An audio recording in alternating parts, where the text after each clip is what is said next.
Arquitecto Tomás, gracias por recibirnos de nuevo. Gracias, nuevamente. Bueno, estamos cerrando el ciclo de charlas, así que bueno, en principio quiero agradecerle por haber aceptado la idea de desarrollar este tema. Usted sabe que yo durante estos 8 programas lo tomé como una especie de 8 horas cátedra. Ah, ¿sí? Y uno aprende. La verdad que ojalá que la gente... y bueno, me encontré con mucha gente que dice, por fin entendí lo que es energía limpia, lo que es producir, es tener la producción y ya la venta, o digo, el mercado como para poder colocarla, digamos, ¿no? Bueno, yo le agradezco el espacio porque son 8 horas que en televisión son muy importantes. Cuando me hiciste la oferta, acepté inmediatamente porque era una oportunidad de exponer ante la gente lo que es administrar esta empresa que ya tenía su historia.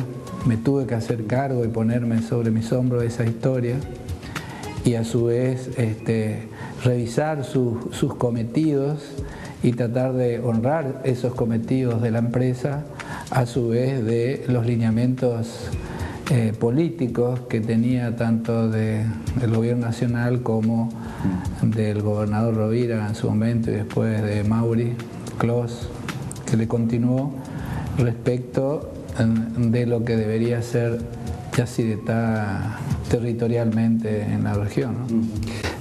Además nosotros, la gente lo sabe, nosotros no ocultamos, Yacyretá auspicia el canal y eso a nosotros nos enaltece. Y cada vez que podemos hacer un trabajo que ayude al entendimiento y a la comprensión, para eso estamos, ¿no? Yo sé que usted tiene opciones de elegir, digamos, lugares donde quiera ir a charlar y opinar. Hay muchos programas que siempre participa y usted está abierto, digamos, a la pregunta. Por eso le digo que para mí es importante, para nuestro medio de comunicación, para Canal 6, que usted también elija este soporte, digamos, este ducto, como para comunicar a la gente. Así que agradecido y en principio conclusiones de estas 7 entrevistas anteriores, porque en realidad tocamos tantos y diversos temas que hemos recibido, creo que por un lado algunas cosas y por el otro lado también otras cosas, ¿no? Sí, bueno, yo traté de, a través de tus preguntas, de ir reflejando lo que es la empresa, lo que tiene afuera la empresa de compromiso con la sociedad por un lado, con el territorio por otro, el compromiso que tiene inherente al tratado que la regula, firmado entre Argentina y Paraguay, la empresa se impuso en función de esos cumplimientos y respecto de las tareas no realizadas y demandadas en la región. Asimismo, tuve la oportunidad de comentarles los distintos aspectos que involucran cada una de esas cosas, ¿no?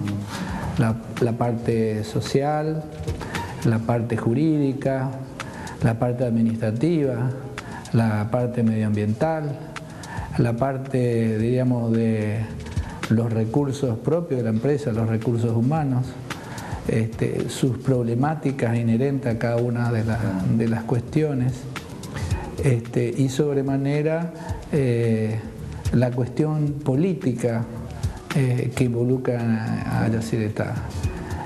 Si bien está explícitamente manifestado en el tratado de que los distintos estados parte en el Tratado de Yacyretá se tienen que abstener de involucrar la política dentro de la empresa porque puede impactar a otro país, tanto Paraguay, si se produce algo acá en contra de ellos, o a la Argentina, que se produzca allá en contra de la Argentina desde el Paraguay. Yo traté un poco de comentarles parte de las cuestiones más significativas que tratan de pintar a la empresa en su verdadera magnitud. En este sentido quiero ser bien concreto y simple y claro. Yacyretá es una empresa importante, es una empresa compleja, importante, con mucha significación para los dos países y para la región. Y como es importante y significativa, tuvo que en su historia corresponder a esa importancia que se le asignaba, siendo más transparente y difundiendo sus cosas. Esa era la Yacyretá que yo había encontrado, una Yacyretá que era muy cerrada a la comunicación, y cuando era la comunicación no era un ida y vuelta, sino era una comunicación informativa, en donde comunicaba para, digamos, contestar algunas acciones, digamos, las imputaciones que le hacían a manera de réplica, y muy cerrada para contar qué es lo que estaba ocurriendo, qué iba a ocurrir. Sí, era como una especie de un gueto, ¿no? Hay cosas que no se muestran, digamos, ¿no? Y de repente es como la política cambió y hay que contar todo. Sí, hay que contar lo que la sociedad necesita saber, porque también tenemos que tener nuestros resguardos en cuanto a la confidencialidad de la administración, ¿no? Pero esa era una percepción que yo tenía desde afuera de Yacyretá antes de venir, y de algunos hechos de interacción que yo traté de tener con Yacyretá, en alguna forma como profesional arquitecto del medio y otra como delegado tanto de la Municipalidad de Posada en su momento como de la provincia en otro momento, respecto de Yacyretá. Y golpear la puerta de Yacyretá para que se te abran a la información era muy difícil. Era todo muy secreto o si no era secreto, llamémosle muy resguardado. Bien. Y la información que yo siempre traté de obtener de Yacyretá, como en los casos que yo le dije, era una información que iba a ser útil para la gente. No buscaba otra cuestión. Y me resultó muy difícil conseguirla. Le voy a contar una anécdota para ir refrescando. Me acuerdo de una oportunidad cuando, después que Rovira hizo anunciar y explicitó de que íbamos a hacer la costanera de Posada, que fue hacia los 6, 7 meses que habíamos ingresado a la Municipalidad de Posada, o sea, habrá sido esto en el año 96. Vengo a pedir información a Yacyretá y me dijeron que no la tenían. Yo sabía que tenían información. Me mostraron algunos planos hechos de relevamiento de la zona del anfiteatro con curvas de nivel. Me acuerdo estaban papeles calcos hechos a lápiz. En la época que el plotter y la informática se dibujaba todo. Sí. Y cuando yo pedí si me podían facilitar para hacer copia, me dijeron que no, que era información muy confidencial y no podía dármela. Yo, por mis medios, traté de obtener una información porque era tan solo para definir la traza del primer tramo de la costanera de Posada, que era de La Roca hasta el puerto. Busqué en vialidad provincial si había algo, no había. En la municipalidad tampoco habían hecho nada. Y tuve que recorrer con un conocido mío, un topógrafo, toda la zona caminando el lugar y simulando, porque no podíamos ir con una mira ni un nivel, porque íbamos a levantar el avispero y los iban a linchar. No, bueno, zafé la linchada, ¿sí? Pero no me zafé de los perros, que una jauría de perros me agarró cerca del anfiteatro ahí abajo y salí a los tiros de ese lugar mordiéndome. Es la misma zona que después provocó una demanda, ¿no? En su momento. que iba a trabar, digamos, o un poco más acá. Más acá, la celda que vos decís, donde hoy sigue estando, apareció otra casa. Claro que sí. Que tiene otro capítulo de historia. Otro capítulo de historia. Pero lo que te quería hacer explicar, así como ese, otras cosas, pero en concreto lo que te quería comentar era una Evi que no era muy proclive a abrirse al medio.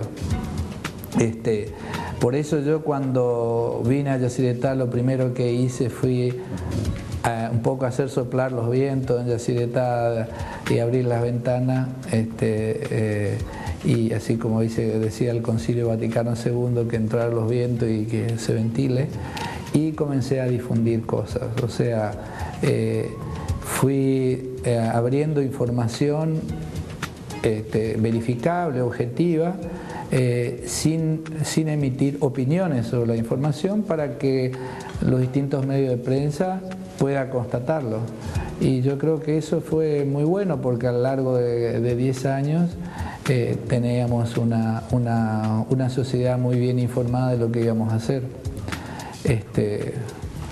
Bueno, eso con respecto a la información. Yo rescato, bueno, recuerdo ahora parte de las charlas y a modo de conclusión de mi parte, observo que para cualquier cuestión, no voy a decir nada nuevo, es importante la continuidad, esfuerzo personal. Noto mucho esfuerzo personal en usted, porque nos contaba algunas anécdotas, incluso de hasta una presión fenomenal que sufrió en el momento de la Cota 83, recuerda usted uno de los capítulos. Dedicación, continuidad, que eso también es importante, porque si no, no se hubiese logrado, y una visión, esa visión que por ahí mucha gente lo destacó, esa visión misionera, es decir, doy vuelta al mapa, y si acá está trazada una línea, ¿por qué no ponemos 2 líneas? Así es. y hacemos más útil. Eso es lo que observé de las charlas, ¿no? En parte. Bueno, sí. Después la otra, tratar de conocer rápidamente la empresa, para saber con las cartas que hay que jugar. Y siempre están las cosas regladas antes que uno venga. En cualquier organización que tenga años, sea una empresa o un municipio o una provincia, uno tiene que saber. Siempre hay alguien que quiso inventar la pólvora antes, la inventó y no la usó, y uno tiene que saber usar eso. Bueno, traté de hacer eso y eso me dio muchos frutos, ¿no? ¿Cuánto dura o sea, ninguno de nosotros hacemos del repollo, como se dice habitualmente acá en Misiones, ¿no? Sí. Si alguien nos da un poder, o alguien nos dice, Oscar o Jorge tienen tal misión, ¿cuánto dura ese poder? ¿Y cuándo empieza a construirse un espacio la persona? En este caso, Oscar Thomas, porque también allí hay un mérito. Bueno, porque una cosa es que en su nombre y otra cosa es que sostengas ese nombre. Una cosa es el poder formal y el otro el construido, ¿no? El poder formal es aquel que me delegaron en ese mismo momento, que me habilitaba en la empresa para tomar decisiones y asumir con mi firma esas decisiones. Y la otra es la que se construye cotidianamente, que se valida con el trabajo. Y había varios escenarios donde yo tenía que ir construyendo mi viabilidad política y construyendo y sosteniendo mi cargo todos los días. En una relación, primero con los socios. Si yo con los socios no era un buen socio, diríamos, si tenía una conducta que era contraria a los intereses del socio o contraria a los intereses de la empresa, por supuesto que iban a tratar de boicotearme para sacarme. Por otro lado, lo mismo con el Estado provincial. Si yo no construía y no era fiel al empoderamiento que me dieron a través de conseguir el cargo con el presidente Kirchner, también no iba a ser útil para mi provincia desde ese punto de vista, y también iba me iba a tener otro reproche que hubiera significado mi salida de la empresa. Y después estaba el otro, aquel que también, así como en la provincia, a nivel nacional, las expectativas que tenía el gobierno nacional respecto a Yacyretá, si yo no la iba satisfaciendo en el tiempo, también podían haber cercenado mi estancia en este lugar. Y después estaba otro, que era otro tipo de, más que nada era insostenibilidad. ¿Qué sostenibilidad? Aquella que involucraba a intereses de terceros que pretendían medrar con Yacyretá, que eran toda esa caterva de paros, juicios que habían, que cuando vieron que yo resistía a todas las instancias, buscaban cualquier método para que yo no exista en la empresa. O sea, no fue fácil eso. O sea, había que construir poder para digamos, hacer mover la empresa, pero también poder para permanecer y poder para hacer. Y a su vez estar compenetrado de todos los hechos, de todas las cosas, para seguir pensando para adelante, para seguir tomando decisiones, para ir resolviendo conflictos, que todos los días hay problemas en la empresa, todos los días problemas. Diríamos, en casi los 4.000 días que llevo en Yacyretá, ningún día fue igual, ni sábados ni domingos, porque acá la empresa está generando todos los segundos, todos los minutos de cada día de los años, y uno tiene que estar atento y siempre hay problemas. Y estamos muy atomizados, como ya le había comentado, y esa atomización requiere, primero, saber delegar a otros que están en esos lugares, tener confianza y saber hacer control de gestión. Y estar en todos los lugares a la misma vez. He aprendido a construir un método para eso, ¿no? ¿Sí? Sí. ¿Nos puede contar? No. Sí, cómo no. Primero, clave, la gente de confianza, que se la construye.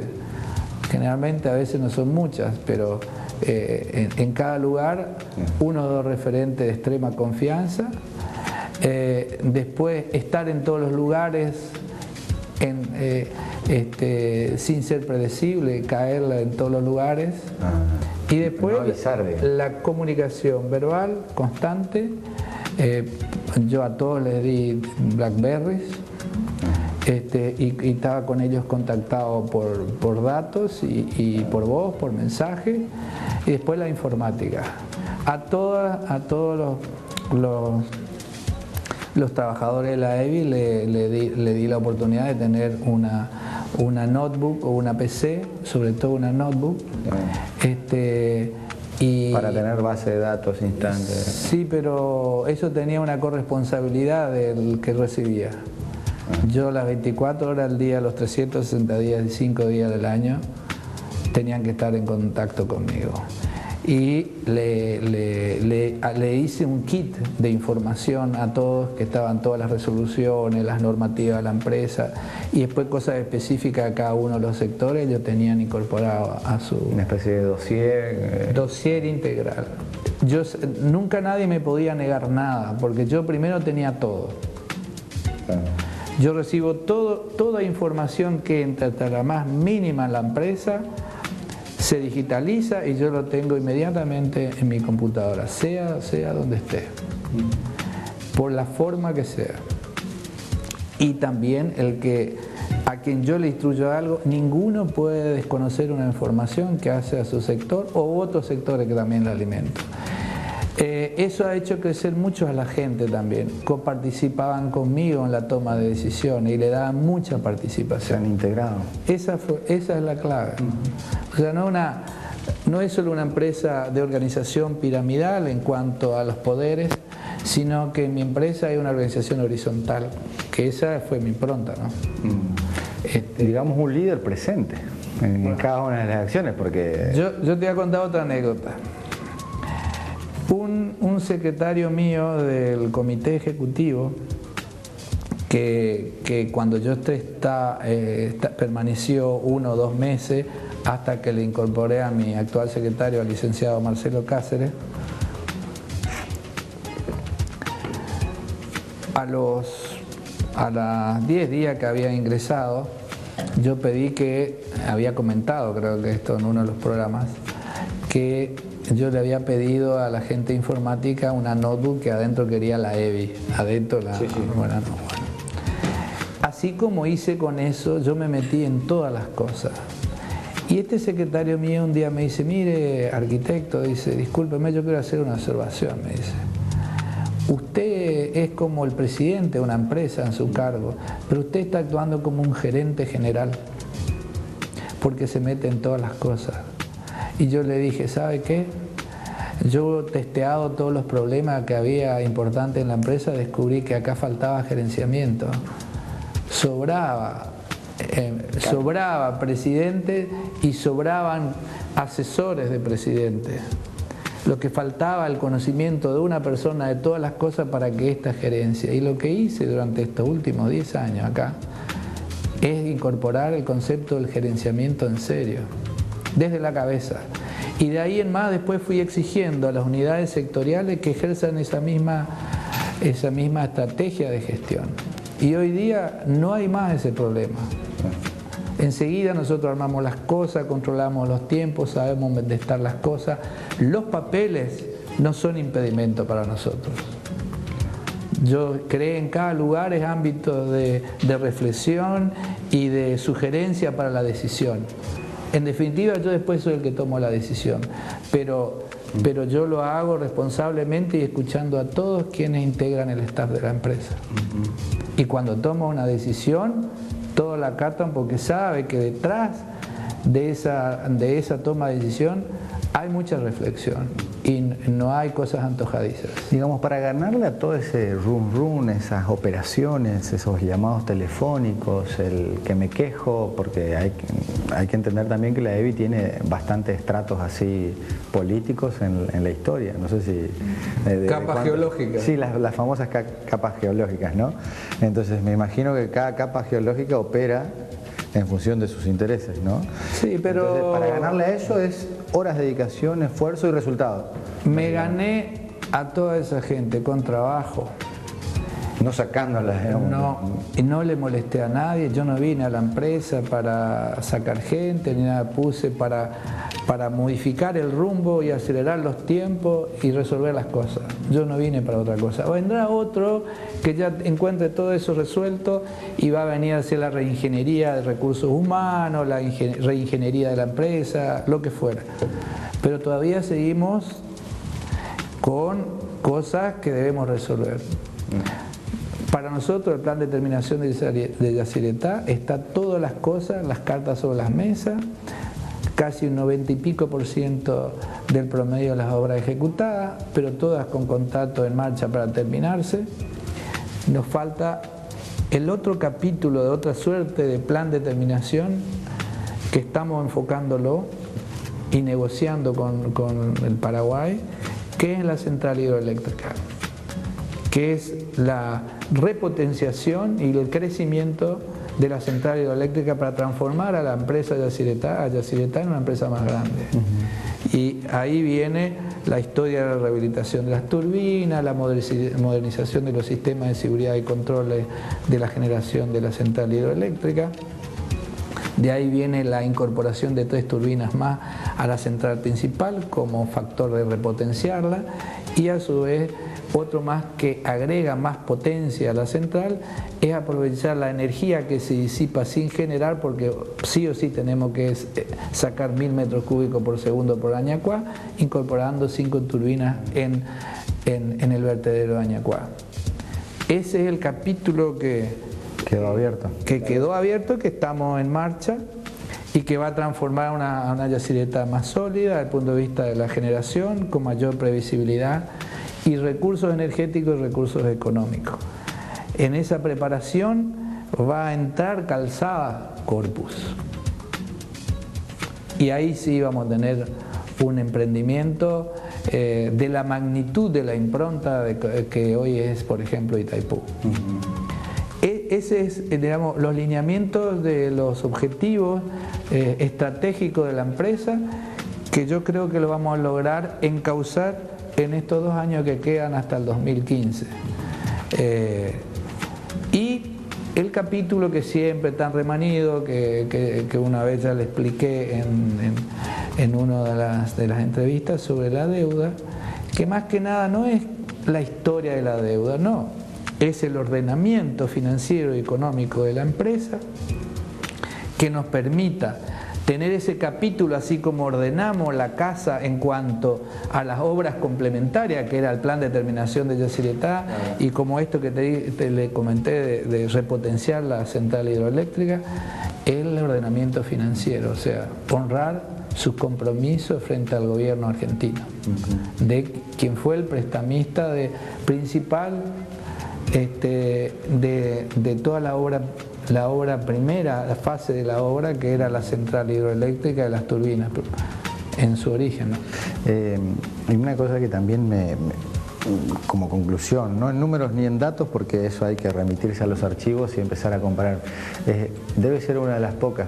Me dijo anteriormente, debe estar entre las 100 que más facturan en todo el país, ¿no? Yacyretá debe ser estamos en los primeros órdenes de las 100 empresas que más facturan a nivel nacional. Y a su vez, que producto que tiene, automáticamente coloca en el mercado, una cosa... Todo lo que nosotros probamos producir ya se coloca, ya está colocado y de por vida. Y eso es bueno, y por eso es importante apostar. Por eso yo siempre insisto que la provincia, viendo la oportunidad que el Estado Nacional Argentino quiere invertir en Garaví, en 2 emprendimientos y en Corpus, hay que aliarse, porque es todo beneficio. No hay perjuicio.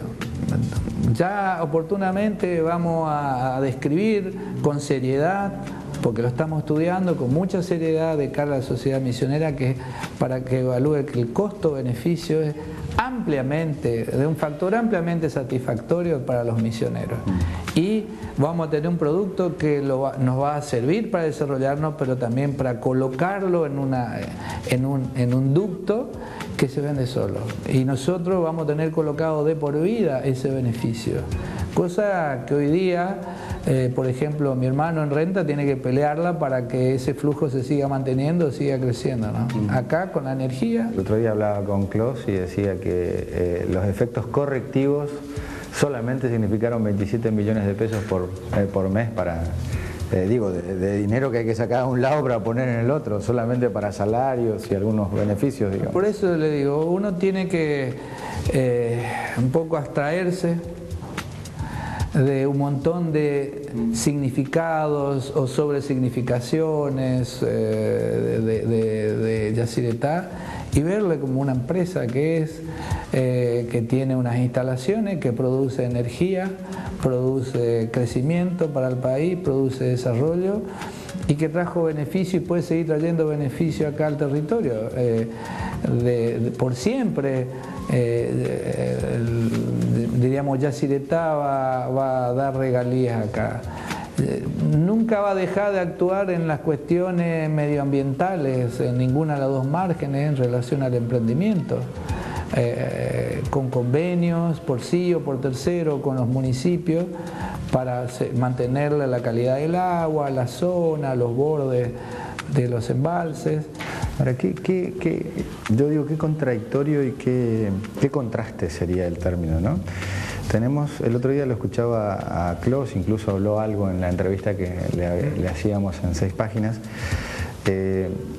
y una de las frases que me impactó decía, hablaba del tema EMSA, cooperativas, etcétera, etcétera, y decía, tenemos un monstruo de 7 cabezas. Ese sí que es un monstruo de 7 cabezas, decía, porque tiene que sacar recursos de un lado para sostener un esquema que ya lo habíamos charlado en uno de los programas, ¿no? Y por el otro lado tenemos el gran potencial energético. Qué contradicción, ¿no? Una contracara terrible. O sea, es como que hay que sentarse y diseñar algo. Lo que ocurre es que estamos... yo le voy a comentar otro ejemplo que es similar. Cuando estábamos con Rovira en la municipalidad, y después de 30 años del municipio de querer tener su estación terminal de ómnibus nueva, se pudo concretar en donde hoy está, allá en la 40 y Santa Catalina. Fui protagónico de eso porque yo era secretario del comité que coordinaba todo eso. En pleno efecto, digamos, de una crisis coyuntural económica del 96, por efecto de la crisis del 95, que se arrastró al 96 y 97, a la empresa le costó, que había ganado la licitación de la concesión y del servicio y de la obra,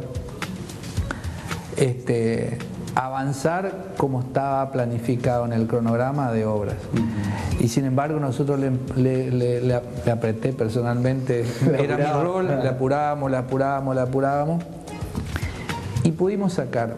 Pero cuando estábamos por concluirla, se sembró en el contexto local un velo, un humo se armó, operado por la oposición política, que veía que estábamos pronto a cumplir un cometido, y dentro de una gestión de gobierno que era insólita, y de la municipalidad que estaba acostumbrada a nunca hacer cosas, o cuando hacía nunca la terminaba o la dejaba a media.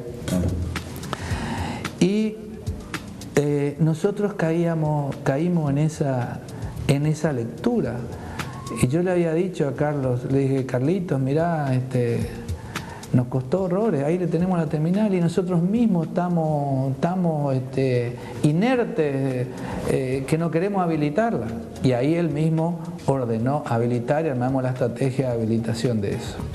Bueno, esto que usted dice es lo mismo. Tenemos las oportunidades frente a nosotros.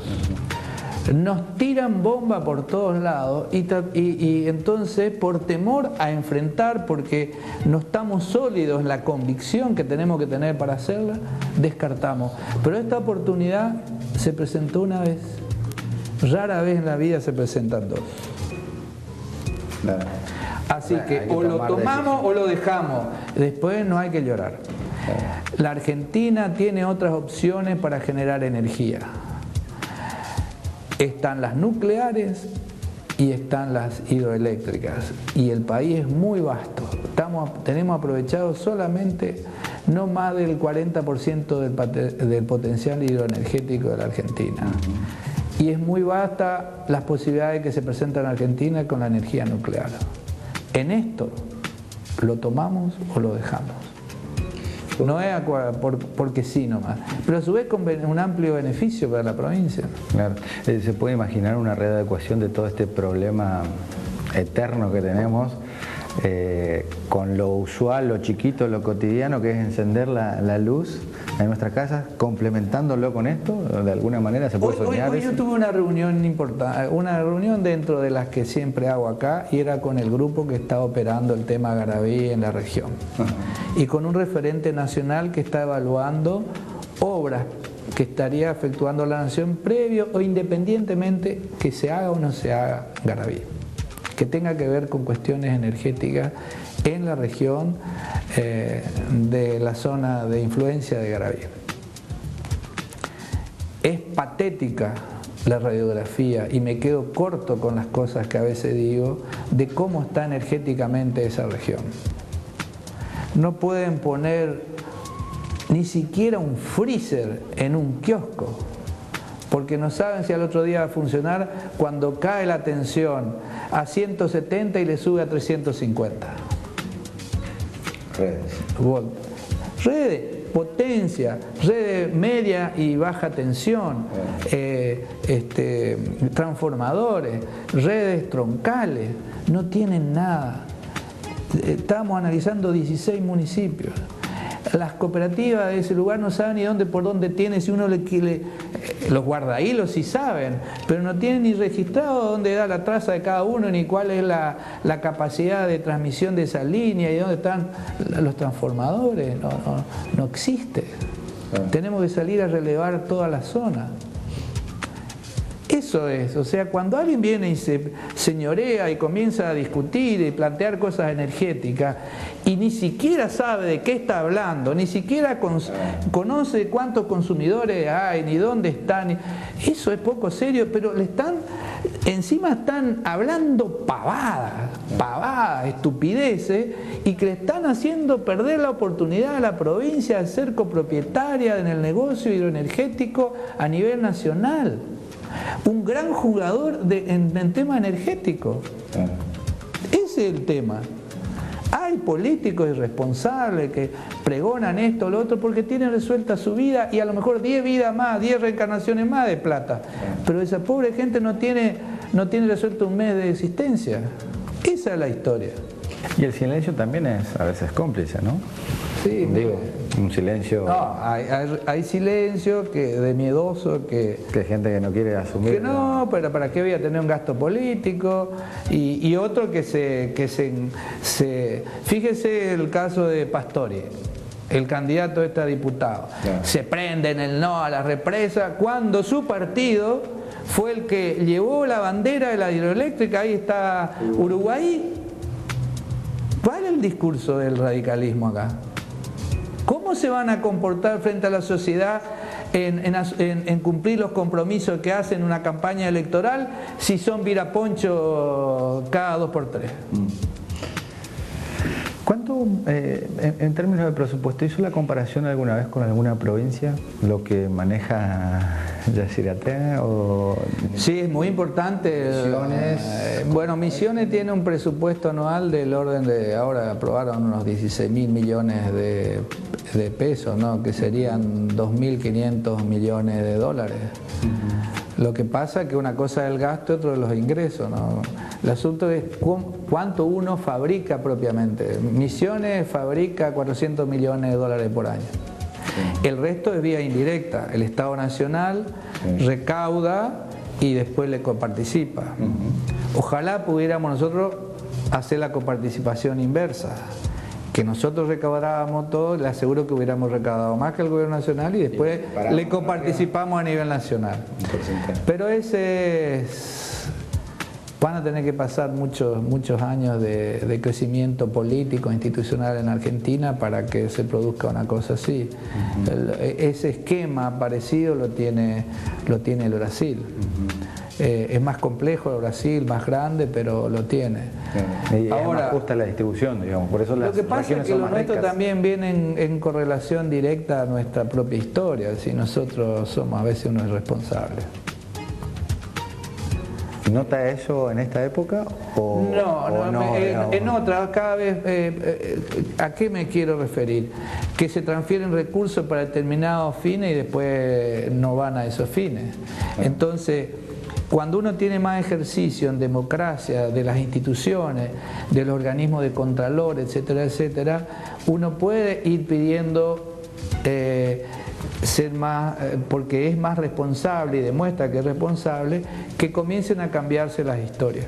Esto yo lo había visto en un curso que he hecho en la CEPAL en Chile, sobre la descentralización regional y local y municipal de los recursos del Estado, ¿no?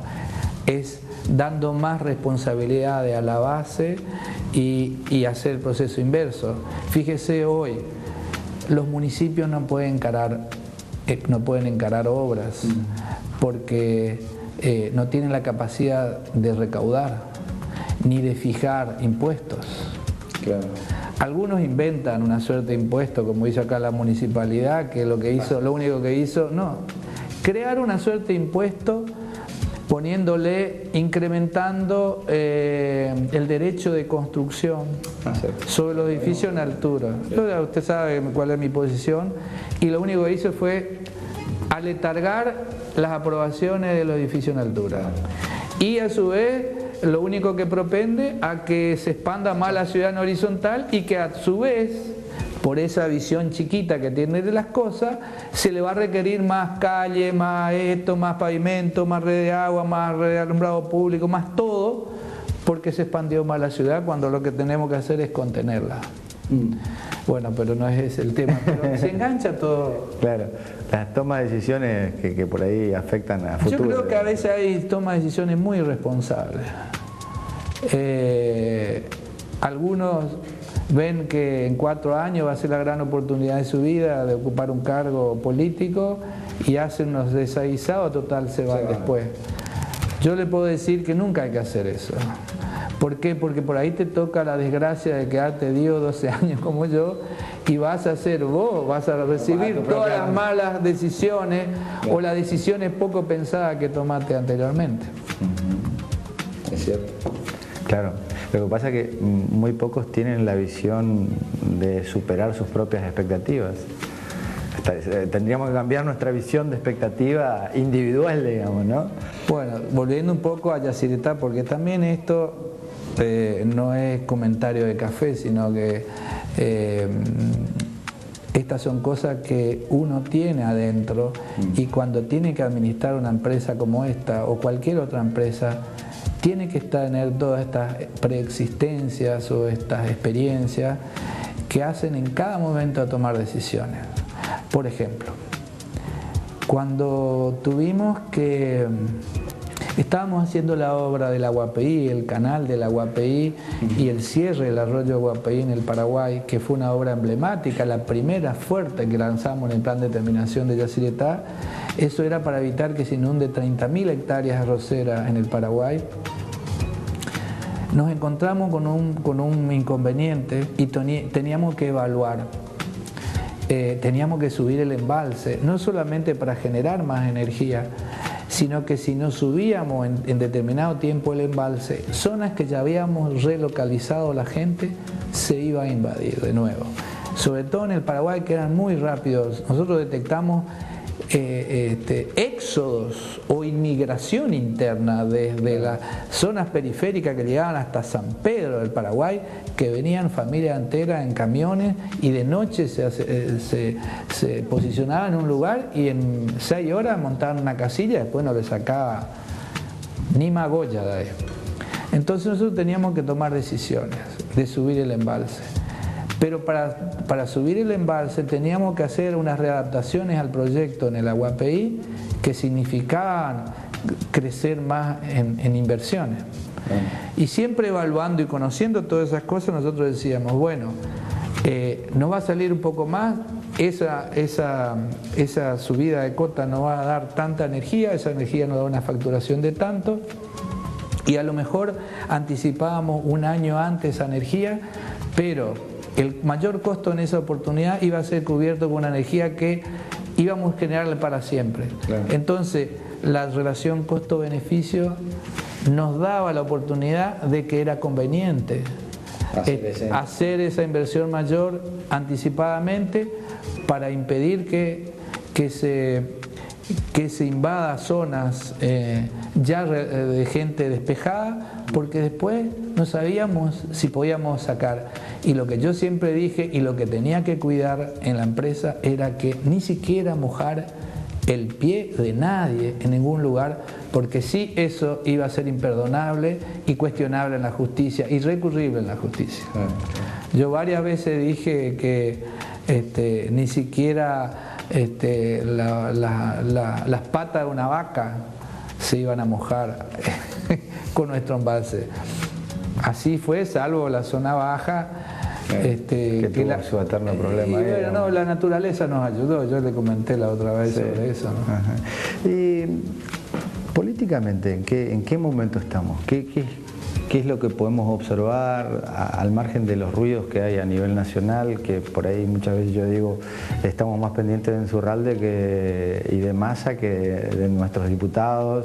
O sea, es como que nos quieren vender un escenario nacional y nosotros somos... Bueno, yo creo que acá en Misiones, como siempre, en democracia, estamos tranquilos y en paz. Y cada uno de los candidatos puede hacer su oferta política. Hay cierta efervescencia, pero en las características de un debate al Congreso Nacional, que es distinta a lo que es, por eso se nota menos ruido, menos carteles, más discusiones en la radio y en algunos programas de televisión. Pero no, y hay discusiones en las casas, con los amigos, con la familia, con los conocidos, pero yo veo mucha inquietud creo que estamos madurando mucho en Misión en ese sentido. Y bueno, Yo soy partícipe de un movimiento político que le llamamos la renovación, que es sinónimo de cambio, y vemos que estamos bien sólidos. Creo que nos va a ir bastante bien en las elecciones del domingo. Vamos a obtener la mayoría y por lo menos la proyección de tener 2 diputados lo vamos a lograr con seguridad, y eso es importante. ¿Y para adelante? ¿Para adelante qué piensa Tomás de la política? Porque usted sabe que estas charlas hizo que mucha gente se preguntara algunas cositas vinculadas a lo político, y usted aclaró ya en uno de los primeros o segundos programas. Siempre dije que yo no era candidato a nada. Y lo sigo diciendo, yo hago esto para comunicar a la gente lo que estoy haciendo y que le sirva a otro de ejemplo. Me ha dado buenos resultados cuando me invitaron en otras oportunidades a conversaciones, que lo que más llega es la experiencia que yo he hecho. ¿Cómo no voy a poder legar? Yo aprendí en la facultad más del que me contaba su experiencia que aquel que agarraba el libro y me la leía. Y en esto yo estoy contando en forma sencilla lo que es de mucha complejidad y de mucho trabajo. Y yo voy a honrar mi palabra, porque yo honro mi palabra. Yo no me quiero valer de un cargo, de un rol que yo tuve acá en la empresa, que es bastante importante, para proyectarme políticamente. No queda bien eso. Yo no lo veo bien así. Y por eso después voy a estar en el llano, seguiré colaborando en cosas de mi oficio. Yo soy urbanista, me gusta el urbanismo. De hecho, apliqué toda mi formación como arquitecto para interpretar la arquitectura de la empresa, la arquitectura de las cosas que tenía que hacer.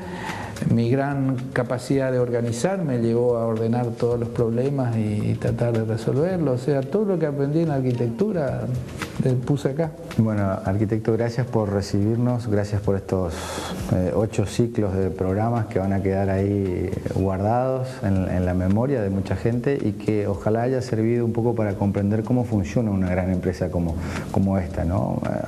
Además de quizás otras futuras charlas con algunos avances más. Yo le voy a pedir un minutito, sí. Si usted puede calificar, no sé si calificar es el término, pero por ahí ponderar o no el trabajo en Misiones de la prensa, de los medios de comunicación. ¿Cómo ve ese desarrollo? Porque también forma parte de una construcción, si se la hace de forma positiva o de una forma negativa, porque por suerte usted y yo podemos elegir en Misiones, ¿no? Bueno, yo he hecho un curso que después lo verifiqué en mi vida, ¿no? Hace muchos años, con Miguel Iturrieta en la Universidad Católica de Buenos Aires, que se llamaba Marketing Político, la campaña permanente. Y uno de los temas fundamentales que involucra a los medios de comunicación social era el eje de todo para mí, que saber gobernar es saber comunicar. Y ahí involucra el tema de la comunicación social. Yo soy muy observador de eso, y personalmente a vos te consta cuando yo estaba en la municipalidad y vos venías en la gobernación y vos venías como movilero, hemos conversado y después hemos conversado más adelante. Yo creo que ha madurado mucho el tema de la comunicación en Misiones, de ser muy concentrada en unos pocos a ser más abierta y muy distribuida. Y nadie puede decir que en Misiones no tiene la posibilidad de comunicar cosas a alguien, desde la radio, desde la televisión, desde internet,